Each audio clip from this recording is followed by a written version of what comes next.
Using Google Drive, it's very easy for students and teachers to share documents with each other. This short video will suggest a folder structure to make that sharing a little bit easier. Let's have a look at a typical high school teacher's Google Drive environment, and it's likely that they'll have a folder there for each class. In a primary school, that structure might be based on KLAs or subjects. The teacher's only teaching the one class. I'm going to look at a typical student's Google Drive environment. Here's a nice clean one, no folders in there yet. And Justin, our student, is going to make a new folder for his engineering science class and give it a name with his last name and first name, which is going to make it a whole lot easier for the teacher who is sharing this with to keep the whole class organised. So he's now made a folder. He needs to share that folder. If he selects a little tick box next to the folder and then clicks on the sharing button at the top of the screen, he can add a teacher's email address here, the teacher who he's going to share it with.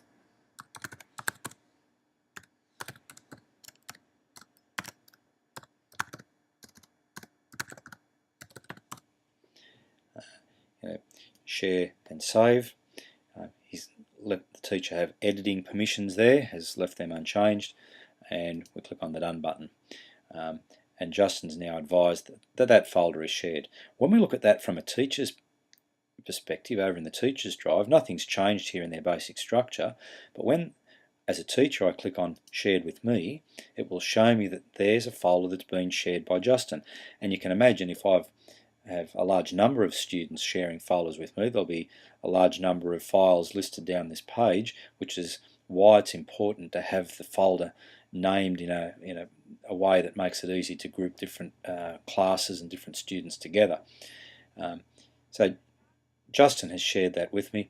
I can click on that folder and say I'd like to move that folder, instead of just being over here in the shared with me list along with every other student that shared a folder with me.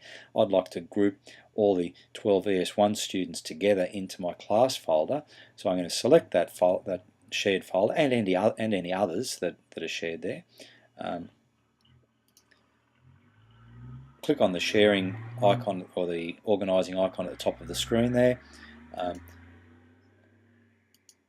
Say where I'd like to move it to, and it now tells me that that is actually stored, even though it's in the shared with me, it's stored in the 12 ES1 folder.